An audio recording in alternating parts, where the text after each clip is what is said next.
우리 말씀을 같이 보도록 할까요? 함께 나눌 말씀은 여호수아서 17장 말씀입니다. 여호수아 17장 우리 14절부터 18절까지 말씀인데요.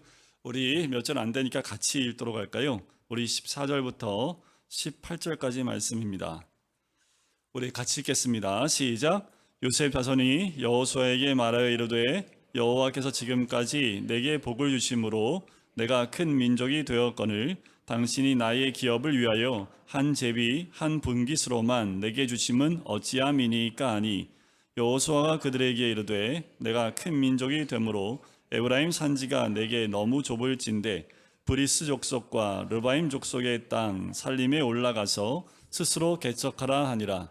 요셉 자손이 이르되 그 산지는 우리에게 넉넉하지도 못하고 골짜기 땅에 거주하는 모든 가나안 족속에게는 베스안과 그 마을들에 거주하는 자이든지 이스라엘 골짜기에 거주하는 자이든지 다 철병거가 있나이다 하니 여호수아가 다시 요셉의 족속 곧 에브라임과 므낫세에게 말하여 이르되 너는 큰 민족이요 큰 권능이 있은즉 한 분깃만 가질 것이 아니라 그 산지도 내 것이 되리니 비록 살림이라도 내가 개척하라 그 끝까지 내 것이 되리라.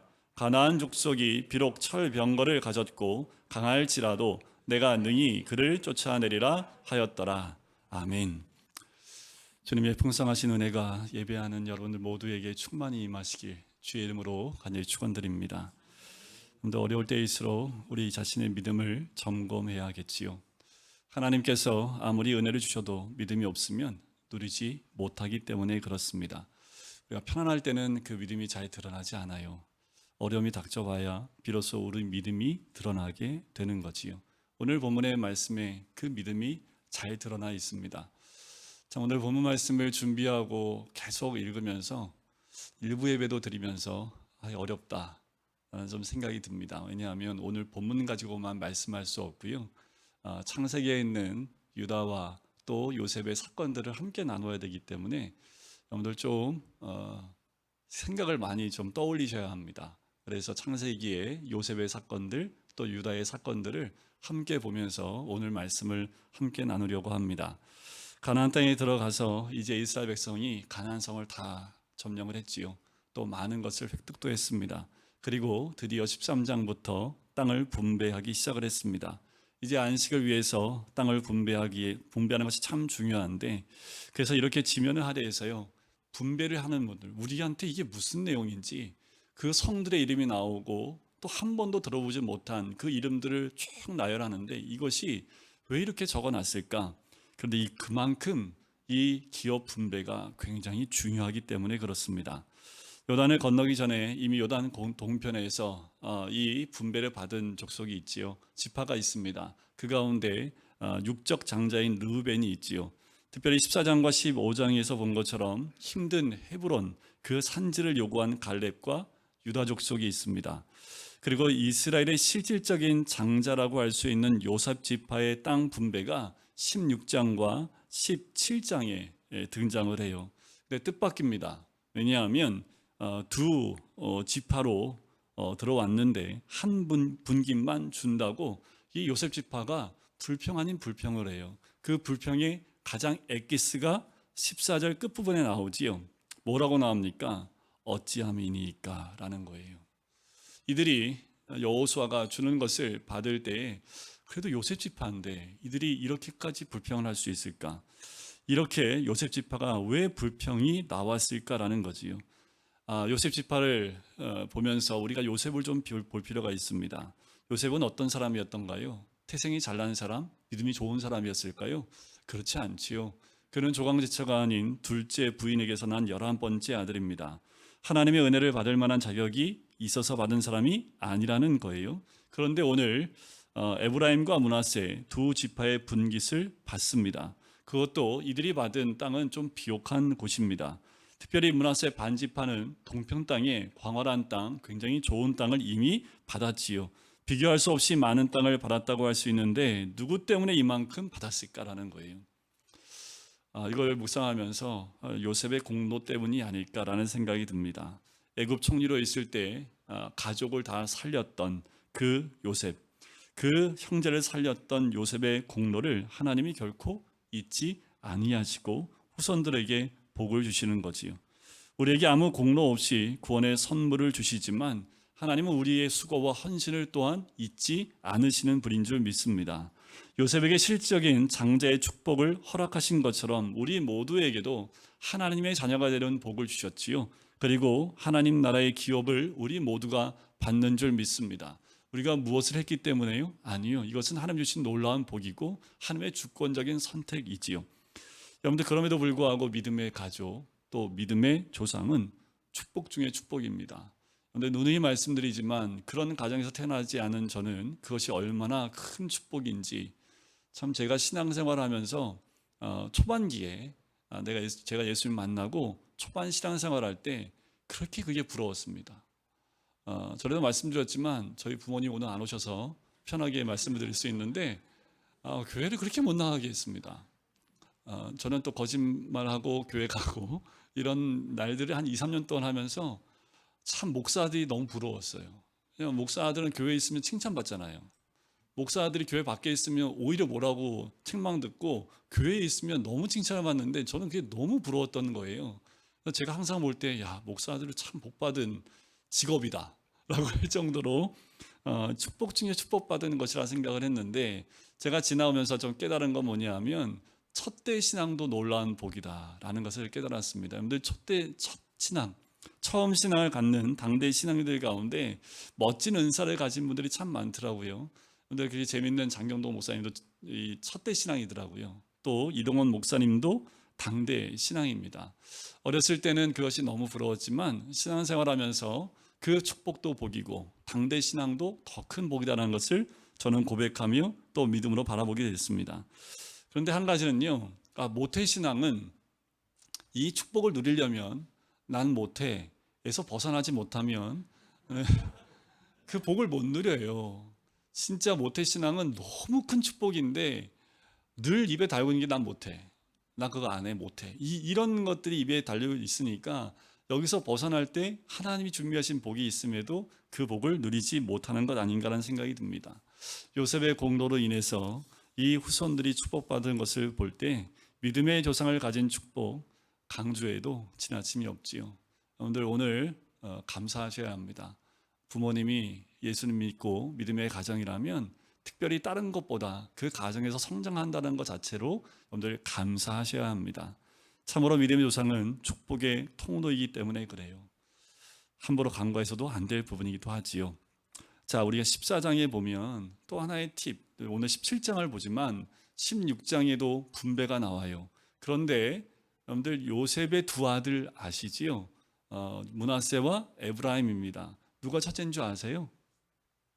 어려울 때는 글씨가 좀 짧으면 첫째, 길면 둘째, 이렇게 외우시면 됩니다. 너무 헷갈려요. 두 명인데 왜 이렇게 헷갈리는지 모르겠어요. 세 명이면요, 세 명 이름 다 나옵니다. 저희 제자들 부를 때 때로는 세 명 이름을 제가 한 명 부를 때 다 부를 때도 있어요. 여러분들, 므낫세는 세 글자지요, 첫째입니다. 에브라임 네 글자지요, 둘째입니다. 오죽하면 제가 이렇게 외웠겠어요. 저도 헷갈리니까 그렇지요.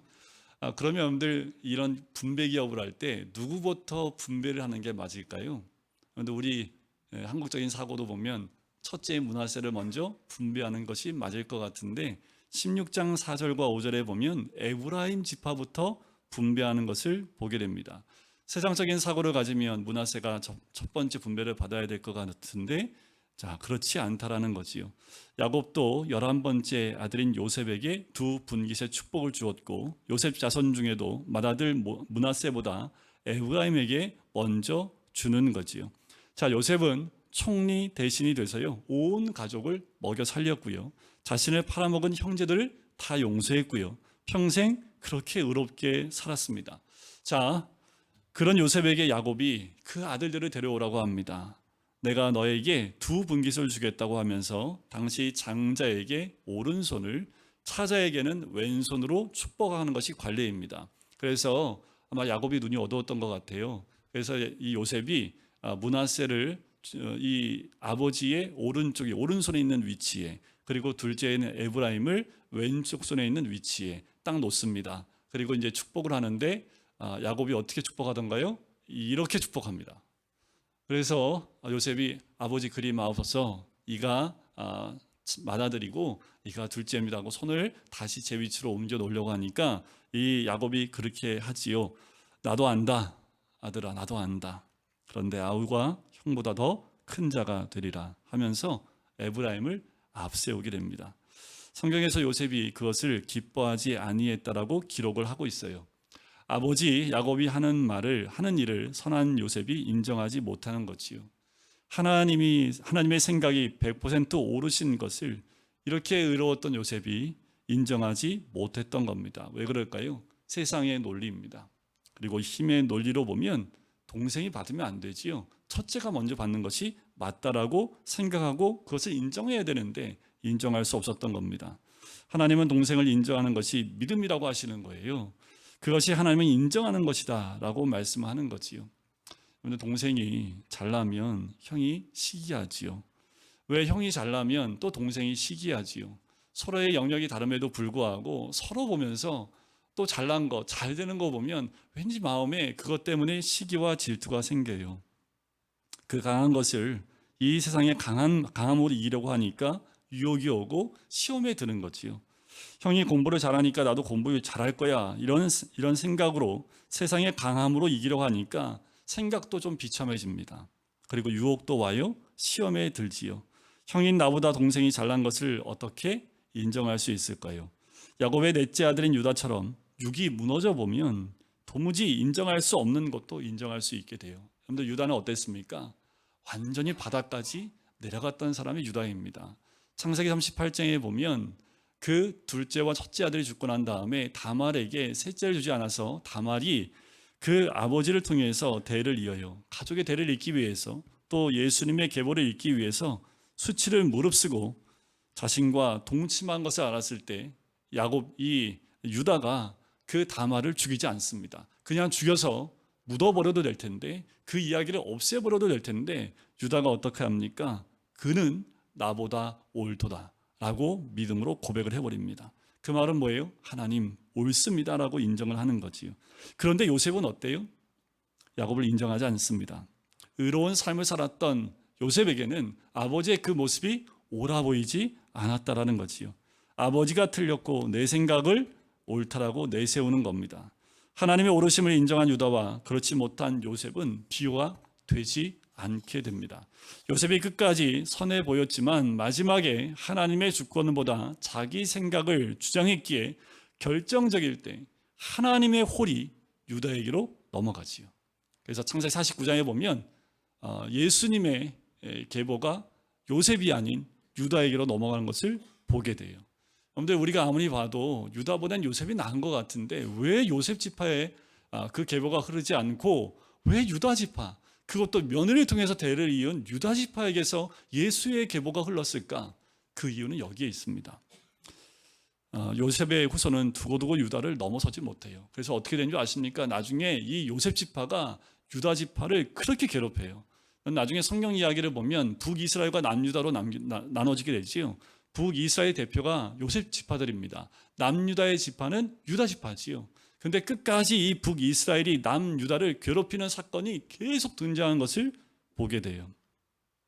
영적인 교만이 가장 무섭습니다. 교양으로는 구원 안 돼요. 선함으로도 구원되지 않습니다. 믿음으로 이기는 것이 진짜고요. 믿음으로 이긴다는 것은 무엇이든지 인정하는 거지요. 하나님의 오르심을 믿기에 이제까지 내 생각을 빨리빨리 포기해 버리는 거예요. 이제 이것이 옳다라고 생각했던 것들을 빨리 내려놓고 믿음으로 하나님의 오르심을 인정해 드리는 겁니다. 나는 못났다고 하는 유다는 빨리 인정을 했는데 의로운 요셉은 인정하기가 어려웠던 거지요. 그것을 알고 야곱이 마지막에 요셉이 아닌 유다를 예수님의 조상으로 축복하고 간 거지요. 하나님의 생각과 우리 생각은 달라요. 요셉이 잘나서 그렇게 됐습니까? 에브라임이 잘나서 그렇게 됐습니까? 하나님의 선택이지요. 하나님의 주권을 우리는 우리의 삶 가운데서 인정해야 될 줄 믿습니다. 자, 우리가 17장 앞부분에 보면 므낫세 지파의 분배가 나오는데 좀 특이한 이름이 등장을 합니다. 우리 3절 한번 보실까요? 3절 한번 같이 읽어보겠습니다. 17장 3절입니다. 시작. 헤벨의 아들 길르앗의 손자 마길의 증손 므낫세의 현손 슬로브앗은 아들이 없고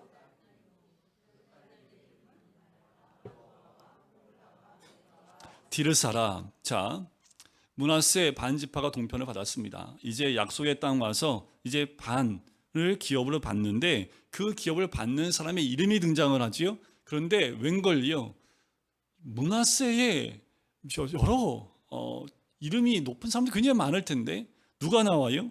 슬로보앗의 딸들이 나와요. 아들이 없고 딸들만 있는데 딸들의 이름만 나오는데요. 이 딸들의 이름은요, 여기에 처음 나온 게 아닙니다.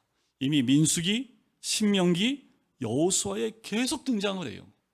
근데 이러면 되지 않을까요? 슬로보앗의 딸들이 요구했다 라고 얘기해도 되는데, 슬로보앗의 딸들은 이름이 정확하게 4명의 이름이 매번 다 등장을 하고 있다라는 거예요. 슬로보앗의 딸들의 이름, 연약한 여자라고 해도 믿음으로 나아갈 때 하나님은 차별 없이 받아주시는 분인 줄 믿습니다. 내 연약함을 보시는 분이 아니라는 거예요. 믿음으로 나아갈 때, 말씀의 언약을 붙들고 나아갈 때 하나님은 그들에게 복을 주실 뿐만 아니라 그 기업을 요구했을 때 그 기업을 받게 하신다라는 거지요.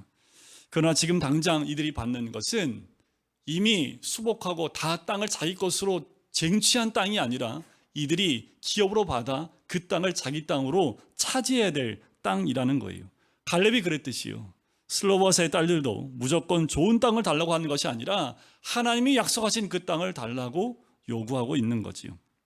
그런데 요셉 자손들은 어땠을까요? 오늘 본문의 14절과 15절에 보면 그들에게 주었을 때 그들의 행동을 보면 어떻게 나와요? 불평하기 시작을 합니다. 갈렙이나 슬로브와 딸들하고는 아주 다른 모습이지요. 그렇게 많은 복을 받았다고 스스로도 얘기를 했음에도 불구하고 왜 나한테는 한 분깃만 줍니까? 왜 나한테는 한 제비만 줍니까? 라고 얘기를 해요. 그저 여호수아가 얘기를 하지요. 좁다면 너희가 스스로 개척하라. 그랬더니 거기에 대한 반응이 어때요? 산지도 넉넉하지 않는데 골짜기 땅에 뭐가 있다고요? 철병거가 있다고 얘기를 합니다. 여러분들, 불평하는 사람의 특징이 뭔지 아세요? 불평하는 사람의 특징은 핑계거리가 항상 있습니다. 요셉의 후손들은 자신들 스스로를 다른 사람과 차별화했던 것 같아요. 다른 지파와 다르다고 생각했던 것 같아요. 그러니까 자기 지파가 복받았다는 얘기를 서스럼없이 얘기하고 있는 것 아닙니까? 늘 자신들을 윗자리에 놓고 한편은 너무 비겁한 모습을 보이면서 핑계를 철병거에 대고 있는 그들의 모습이지요.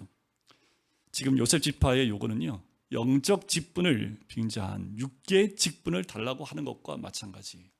헌신도 없으면서 그냥 직분 달라고 하는 모습과 별반 다르지 않다라는 거지요.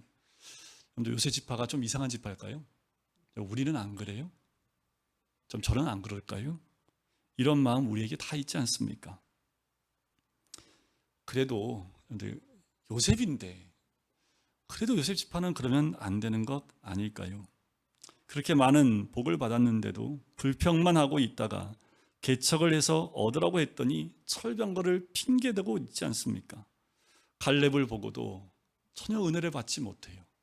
갈렙의 그 모습을 보면서도 전혀 은혜를 못 느끼고 있다라는 거지요. 요셉 지파가 후대에 와서 이상해진 건 아니에요. 그 시작점은 아까도 말씀드렸던 창세기 48장에 이 에브라임과 므낫세를 축복하는 야곱의 그 손길에서부터 이미 하나님의 상징인 야곱을 틀렸다고 했던 요셉으로부터 시작된 거지요. 유다는 육적으로 무너짐을 경험했기 때문에 하나님의 주권을 인정할 수밖에 없었지만 요셉은 그렇지 못했던 거지요. 모든 일에 성공을 했습니다. 믿음에도 성공했지요. 가족도 베풀었지요. 보디발 장군의 아내도 물리쳤지요. 형들도 다 용서했습니다. 우리가 요셉을 볼 때 본받지 않을 만한 것이 하나도 없을 만큼 그렇게 본을 받을 만한 사람이었지요. 그러다 보니까 마지막 48장에 갔을 때 요셉은 자기의 삶을 통해서 본 건 자기가 옳다라는 생각을 가질 수밖에 없었던 것 아닌가. 가진 것 없는 사람은 핑계를 못 댑니다. 핑계 없이 그냥 수용을 하지요. 이 요셉 자손들은 요셉 조상 잘 만난 것밖에 없는데 그 덕분에 스스로 믿음으로 인한 고난을 경험해 보지 않으니까 어찌함이니까 라는 그 불평을 하는 거예요. 집안 자랑, 기득권 내세우고 혈통만 따지게 되면 어찌함이니까 이 말이 나올 수밖에 없습니다. 사건이 왔을 때 어째서요? 왜 그렇습니까? 라는 것, 그것은 주님의 주권을 인정하지 못한다는 그 고백이기도 하지요. 하나님의 주권을 인정하지 않는 것, 그것이 바로 교만입니다. 내게 사건이 오면 이것이 있어야 될 일이라고 인정해야 된다는 거지. 이게 믿음입니다. 좋은 일이 오면 우리가 고백하지요. 하나님이 하셨습니다. 하나님이 주신 것입니다. 다 고백을 해요. 그런데 우리가 실망하고 실패하고 좌절하는 일이 오면 그때는 어떻게 합니까? 이것도 하나님이 하신 것입니다 라고 믿음의 고백을 하십니까? 아니면 하나님 왜 나한테 이런 일이 옵니까? 왜 나에게 이런 일이 오고 있습니까? 라고 이 요셉 지파처럼 이야기를 하고 계십니까? 정말 하나님의 일은 우리가 알 수 없지요. 아까도 말씀드렸지만 유다 지파가 예수의 지파가 된 것, 요셉 지파여야 될 것 같은데 그렇지 않은 것, 그 훌륭한 조상 덕분에 배부르고 등 따뜻했던 후손들은 불평하고 핑계대는 그 모습만 드러나게 됐다라는 거지요. 성도 여러분, 예수 믿는다고 다 같은 믿음 아닙니다. 어떤 믿음이 있을까요? 예수님이 말씀하신 믿음은 이런 믿음입니다. 나를 믿는 자는 성령의 이름과 같이 그 배에서 생수의 강이 흘러나리라. 더 놀라운 말씀은 나를 믿는 자는 내가 하는 일을 그도 할 것이요 또한 그보다 큰 일도 하리니. 이게 믿음의 사람들 아닙니까? 예수 믿으면 예수님이 하는 일을 할 수 있다는 말입니까?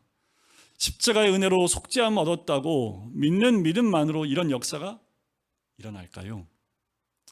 여러분, 예수님이 포도나무요 나는 가지라. 내가 예수 안에, 예수가 내 안에 거하시는 것을 믿으면 예수님이 하시는 일을 자신도 하게 됨을 믿는 것은 어렵지 않지요. 갈라디아서 2장 20절 말씀처럼 내가 그리스도와 함께 십자가에 못 박혀 죽었나니 그런즉 이제는 내가 사는 것이 아니요 내 안에 누가 사시는 것이라?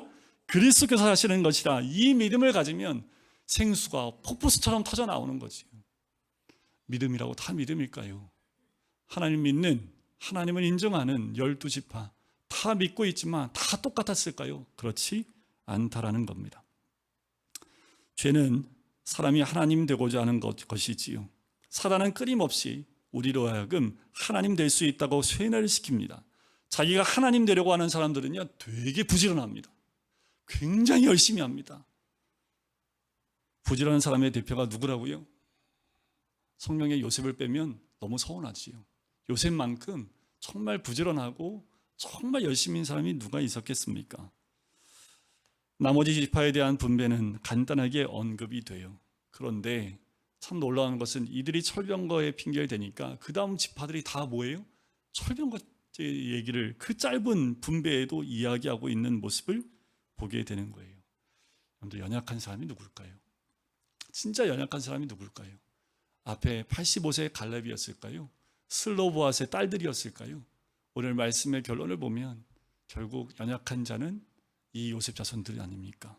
많은 것을 받았지만 말 많고 불평 많고 리더를 우습게 여기는 그 사람들이야말로 상처 많고 또 열등감에 빠져있는 연약한 사람들의 모습 아닐까요? 이들이 이렇게 연약하니까 12절에 보면 므낫세 자손이 그 성읍들의 주민을 쫓아내지 못해요. 그러니까 가나안 족속이 결심하고 그 땅에 거주합니다. 그런데 이것은 요셉 지파만 그러지 않았습니다. 15장의 63절에 보면 유다 자손도 쫓아내지 못했고요. 16장 10절에도 보면 에브라임 지파도 쫓아내지 못했습니다. 그런데 더 중요한 건 뭐예요? 쫓아내지 못하니까 결심하고 그냥 그 땅에 거주하고 있었다는 거지요. 여러분, 결단이 필요합니다. 우리가 말씀을 듣고 도전받았다면 결단하셔야 되는데 결단하지 않고 쫓아내지 못하니까 오히려 가나안 족속이 결심하고 그 땅에 거주하는 거죠. 그러니까 바뀌지 않는 거예요. 변화가 되지 않는 이유는 여기에 있습니다. 항상 내 태도를 보고 상대방이 결심한다는 것을 알아야 됩니다. 여러분들, 가족 구원이 왜 이렇게 어려운 줄 아세요? 가족 구원이 왜 이렇게 어려운 줄 아세요? 답은 딱 하나입니다. 가족은 절 다 알아서 그래요. 제가 아무리 가족을 구원하려고 해도 가족이 제 믿음을 이미 다 알아요. 제 예수 믿는 것 같은데 아니야. 그 속사정을 이미 다 알고 있기 때문에 그래요. 결심하고 내 안에 자리 잡고 있는 세상적인 것들이 있다는 것을 누구보다 가정이 알아요. 남편이 알고 아내가 알아요. 그러니까 제일 구원하기 어려운 대상이 누구예요? 남편이잖아요. 아내잖아요. 입으로만 전도한다고 전도가 됩니까? 결심하고 쫓아내야 될 걸 쫓아내지 못하니까 그렇지요. 13절에 보니까 이제 강성했어요. 17장 13절에 보니까 강성했어요. 그러면 어떻게 해야 될까요? 성경에 나온 대로 하면 이제 이스라엘 백성 이들이 강성해지면 그 다음에 어떻게 이 가나안 족속들을 어떻게 해야 돼요? 쫓아내야 되는데 어떻게 했다고요? 다 쫓아내지 아니했다라는 거지요. 말씀에 순종치 못하는 이들의 모습을 보게 됩니다. 그런데 더 중요한 것은 내 가족에 이렇게 연약한 요셉 지파와 같은 분들이 있다라는 거지요. 여호수아가 봤을 때 얼마나 가슴 아팠을까요? 이 지파가 자기 지파인데 이러고 있으니 여호수아의 마음이 얼마나 찢어졌을까요? 갈렙을 봐라, 이 슬로브핫의 딸들 좀 봐라, 이렇게 얘기하고 싶은데 이렇게 연약한 자들도 말씀을 붙들고 믿음으로 나가고 있는데 복받아 이렇게 강성한 므낫세 지파가 이렇게 벌벌 떨고 있으니 요셉 지파를 대해서 여호수아가 어땠을까요? 그러니까 어떻게 해요? 17절과 18절에 보면 격려하고 있는 모습을 봐요. 너는 큰 민족이요 큰 권능이 있은즉 한 분깃만 가질 것이 아니라 그 산지도 내 것이 되리니 비록 살림이라도 내가 개척하라 그 끝까지 내 것이 되리라. 가나안 족속이 비록 철병거를 가졌고 강할지라도 내가 능히 그를 쫓아내리라. 몰라요. 여호수아가 이제는 격려하면서 너희가 할 수 있어, 할 수 있다고 이야기하고 있는 거지요. 그런데 우리 모두 할 수 있습니다. 10년 20년 신앙생활 또 중요한 게 아니에요. 오늘 말씀대로 내가 결단하여 못하겠다고 했을 때 여러분들 우리 공동체 안에 또 우리 가족 안에 우리 여호수아처럼 서로 격려하면서 끌고 할 수 있다고 서로 격려해 나갈 필요가 있지요. 마음이 힘들어지고 어려울수록 우리는 부정적이 됩니다. 어제까지 믿음이 좋았던 사람도 한순간에 무너지는 것을 봐요. 그때 믿음의 공동체 한 가족 식구들이 격려하며 다시 세워야 되지요. 그렇지 않으면요 또 우울한 그 감 가운데 모든 것을 포기해버리는 인생이 될 수 있다는 거지요. 그런데 여호수아와 같은 그 격려가 우리 가운데 필요합니다. 저도 필요하고요. 여기 앉아있는 모든 성도님들에게 다 필요하지요. 그리고 우리가 여호수아처럼 서로를 격려하는 그 모습 가운데 있어야 될 줄 믿습니다. 할 수 있어. 주님의 말씀과 언약을 붙들고 나아갈 때 하나님 힘주시면 믿음 가운데 할 수 있다라고 격려하며 다시 믿음으로 세워질 때 하나님은 그 사람을 세우시고 다시 하나님의 한 지파로 또 한 가정으로 믿음의 사람으로 세워나가실 줄 믿습니다.